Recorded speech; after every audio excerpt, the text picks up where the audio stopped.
You mentioned the Metropolitan Opera. How did you come to, you visited there, I guess. I was working for NBC, Right.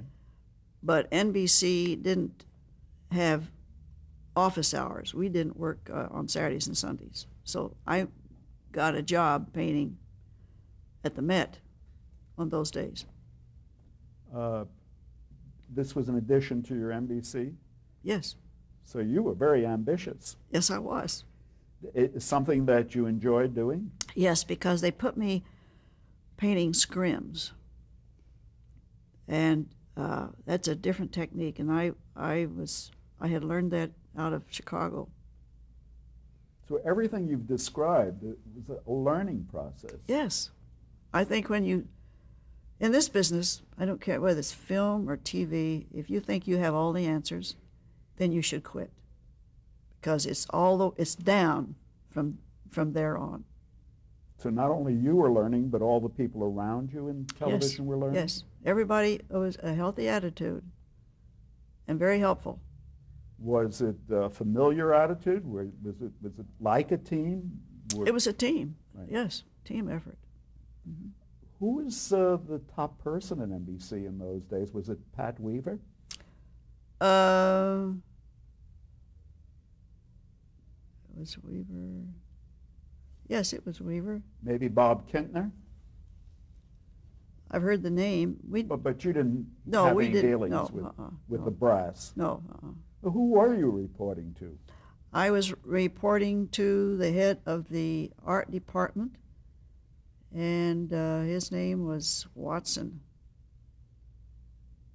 And were you assigned to specific shows? I did 2 anchor shows. I did a cooking show, which... What do you mean by an anchor show? A news anchor. Oh. Yeah. Which news anchor was that? Hugh Downs. Hugh Downs was doing a news show Mm-hmm. at that time? Mm-hmm. Right. And in a specific studio set aside for news? No, well, they had several little islands of sets in various studios, so they wouldn't have to have a crew tear down and reset. So they were standing sets. Mm-hmm. And again, everything live. Yes. Right. Make you very nervous, or make the people around you very nervous? Well, I wasn't there during the shootings. Right. But because when I was finished, I was down back in the shop getting something else ready. Were you not involved with some of the live dramatic shows? Not in Chicago. No, I'm talking about in New York. Oh, New York. Oh, yes. Hugh Downs now was Chicago. Oh, I see. Yes, that was the reason why NBC wanted me in, because they were going to start on architecturally designed drama shows, and those were to be live, and that's where all the fun began, because I did NBC Opera. I did one of those, and then I was taken in by 3 very famous directors: Fielder Cook, Franklin Schaffner, George Roy Hill, all almost 7 feet high. I mean, they were all, if you've ever seen these men, I'm sure you have, they're very, very tall. Well, we made the most ridiculous foursome you've ever seen, because I was the shorty in the group. And being short, was that ever a detriment to you? no, never did. It's only in the supermarket when I'm trying to reach something on the top shelf. Were you not teased when you were growing up? No. I was teased growing up when I went in Chicago, because I had a very deep Southern accent. I hadn't lost it, because I had it from my father. Oh, because you didn't live very long. No, I didn't. But my father kept his. So that's where you picked That's it right. up. Yes. So, but you weren't teased about your physical stature. No. No. Right. No. And it's not been a detriment in your career. No. I'm sorry, why were these three directors such a influence on you? Well, I had a call from the NBC. The head of the department was Stiegelbauer, Cliff Stiegelbauer, in New York, NBC. He called and said there's going to be a 2-hour drama, live drama show that NBC is going to take in. It's called the DuPont Show of the Month. And there'll be 3 directors on it, and they will be alternating as the 3 go, the shows. And it'll be a very heavy schedule for you, but I want you to go in I was in the RCA building at the time, and he says, they're going to meet you on the 6th floor in the conference room in a couple hours. And I said, fine. So I went down to the conference room, and here sat these 3 rather large, very handsome gentlemen, started asking me questions, because it was not a cattle call, but NBC was sending them those persons that they thought could do the job. I just happened to have been in the building. I figured, okay, so I'll go in and talk to them. I talked to Fielder Cook first, and then they were all asking questions, and then to Franklin Schaffner, and Frank was called to a phone. He came back and said he had to go to CBS on something that he was doing, and with the 2 continue on the interview. So we had a very pleasant experience, and they gave me the rundown of what the schedule would be and the type of shows they were going to be using. Some very famous writers, which I didn't know in those days. But we ended the meeting, and they thanked me. I went back to the office, and the next morning, Stiegelbauer called me and said, they want you. I said, fine. All 3 of them wanted you. He just said, they want me. Well, I have become very, very dear friends with all of them. Unfortunately, I lost Frank Schaffner because he died not too long ago. But Fielder Cook and I have done a lot of shows together since then. I mean, big ones, big 6-hour miniseries. Evergreen was one of them. Fielder said, I got a funny for you, Jan, and he hadn't known me but about 3 days. He said, Frank called me last night, and he said, well, which one did you fellas decide on? And Fielder said, I said to him, Jan Scott, and he said, what, a girl? I never let Frank live that down.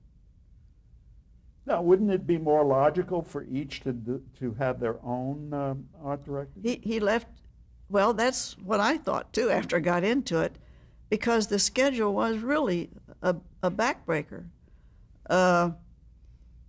1 day's time, you would be in the studio with the director while shooting was going on, and they were very complicated sets. It wasn't just a drawing room and you walk away.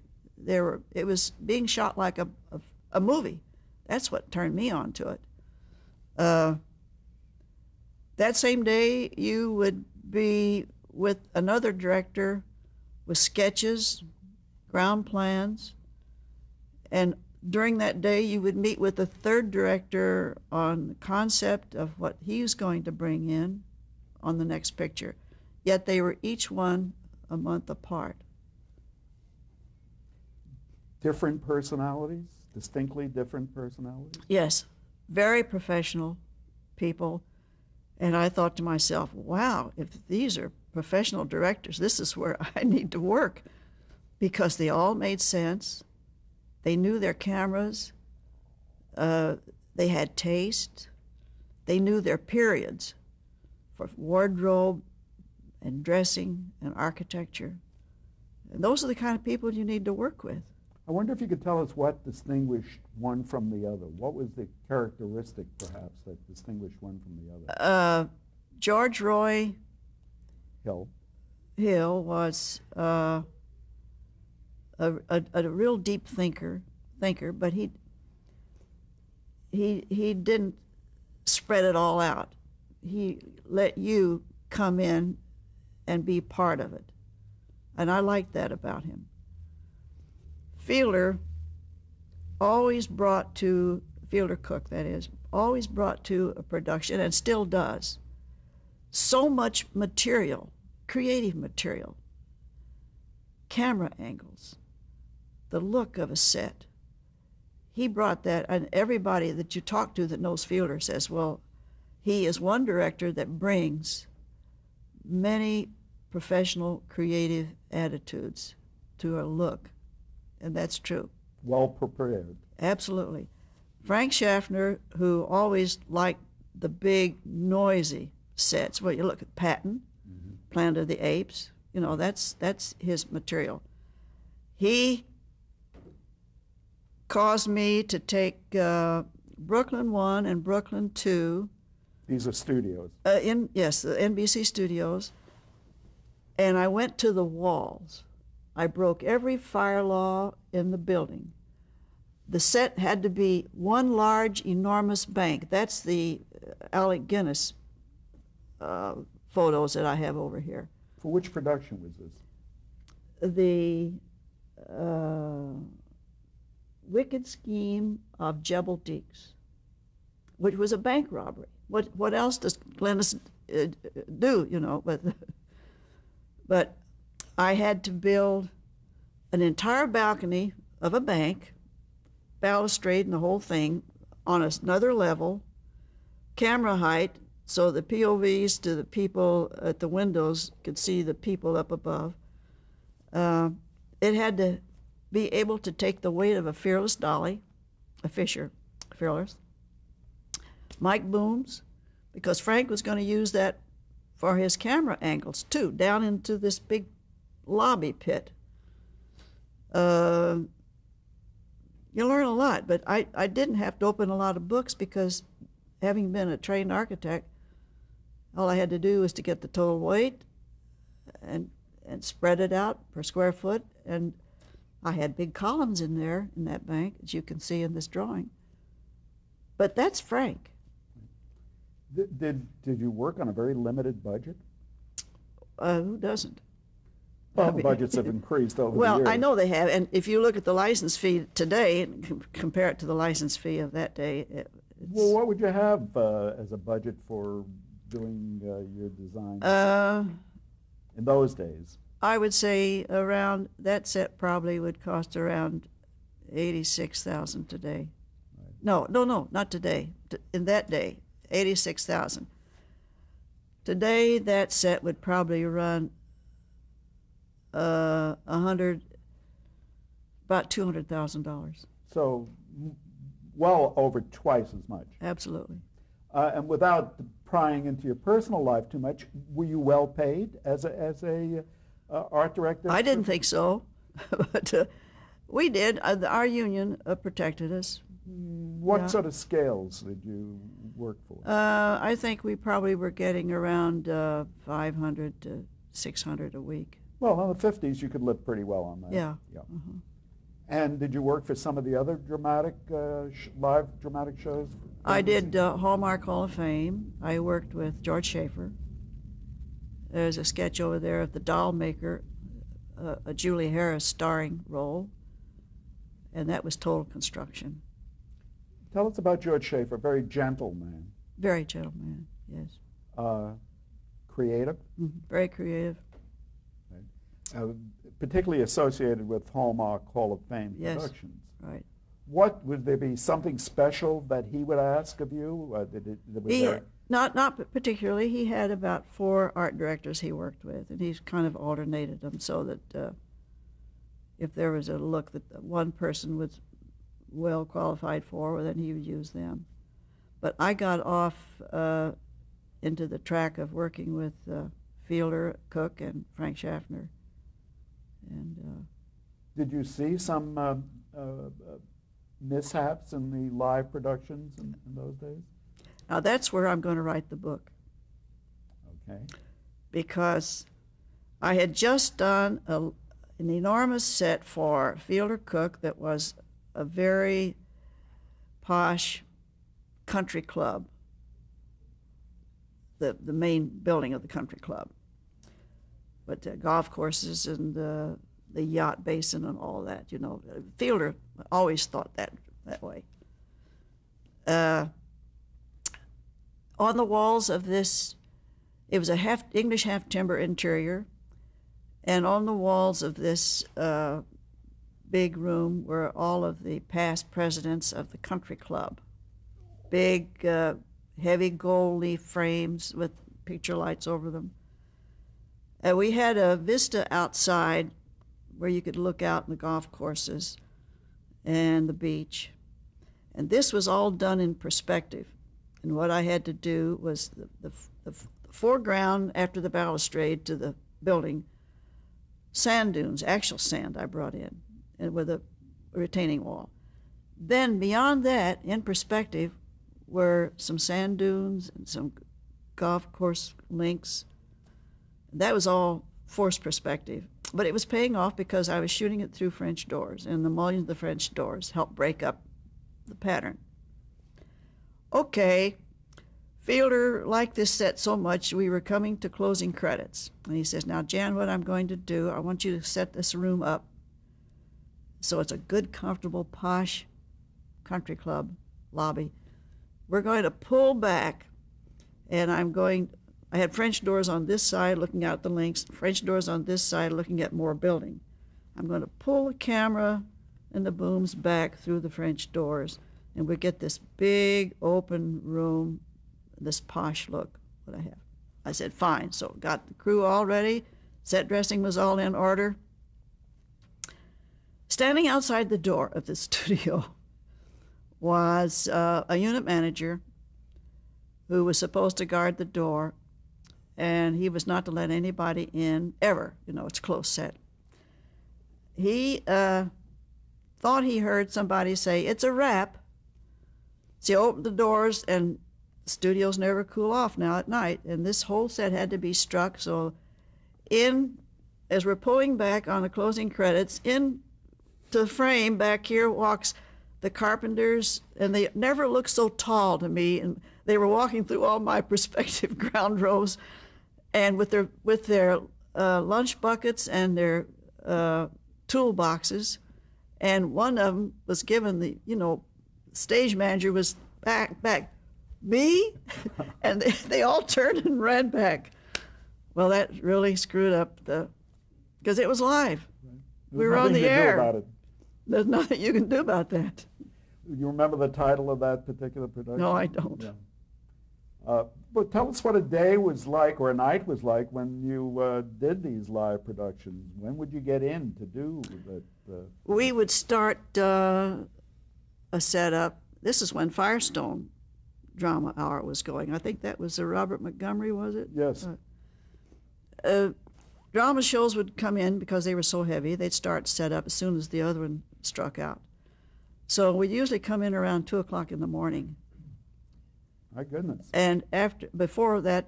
on the night of the telecast or the morning before? No, the morning off. Yeah. We only had a day. Once in a while, we got lucky and had a 2-day setup. That was really great. But in the back of the building, of the RCA building, were some storage rooms where all the props were. If you had to have an automobile, it was back in there. We would start the setup after having had an afternoon with the head carpenter on the setup. We had to mark the floor with tape. Load in all of our sets. And I stayed. Art directors always stay because you just can't turn a plan over to a bunch of carpenters and say, here, you do it, because you have to supervise. Yeah, but you actually are in the shop after it's been painted, and you check what we call witness marks. 3 slashes, 2 slashes, to join the walls. Because after you get the walls up, due to the trucking problems and the elevator problems, you have seams. You got seams in this wall here, but that's a movable wall. That's permissible. But you look at a plaster wall that you're trying to say fortification. You have to call in your painters.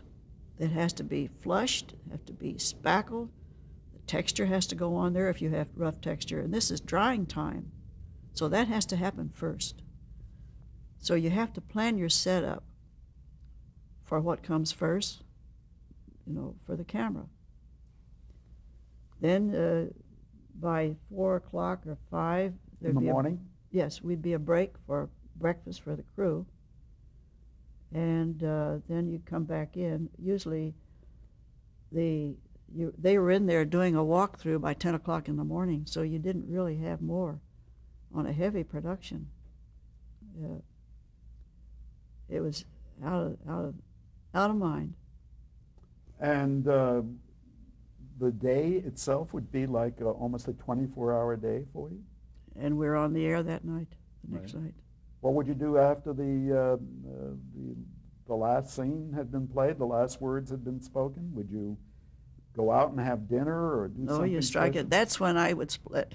If the crew got it up and I helped them put it up, they can take it down by themselves because most of them are vandals anyway, and they, the straight claw hammer goes and misses the nail, and they gouge it. So it's not a stock set. It's going back into the warehouse. All right. Would there be like sort of a group party? Sometimes we did. We'd go down and have coffee or drinks down. Was there a post-mortem? Would the director go over the telecast with you?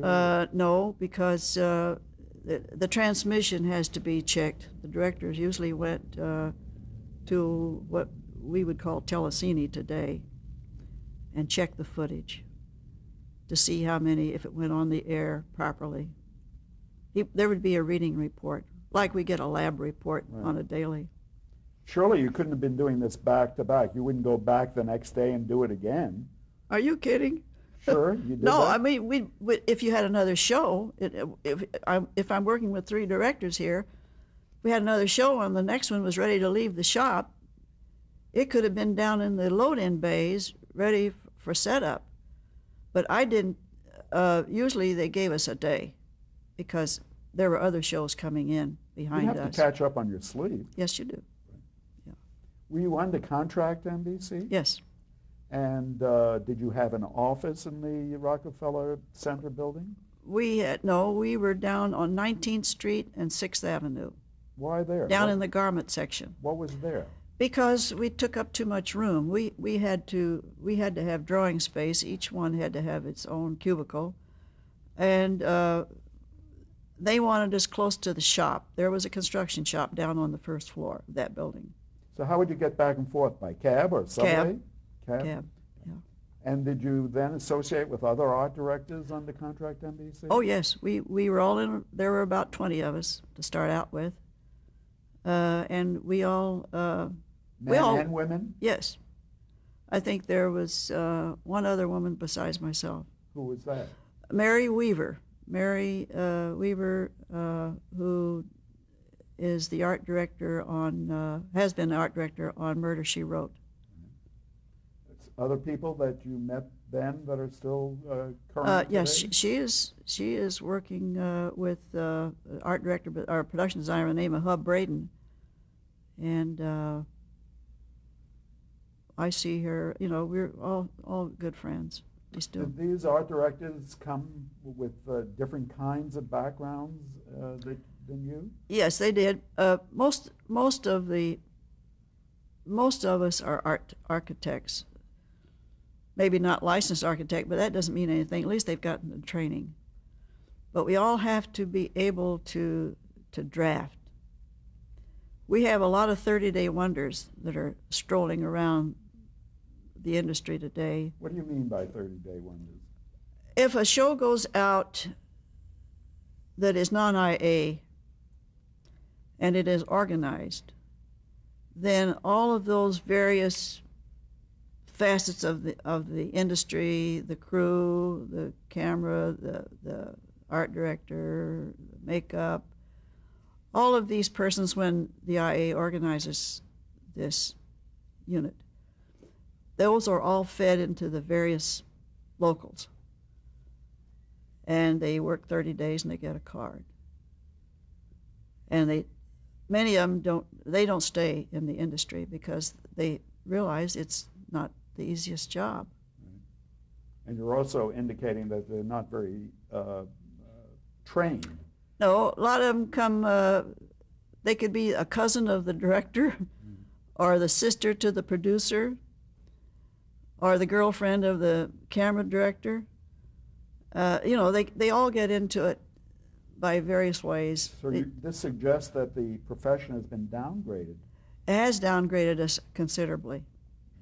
I think you can look at some of the fare that is on the tube right now, and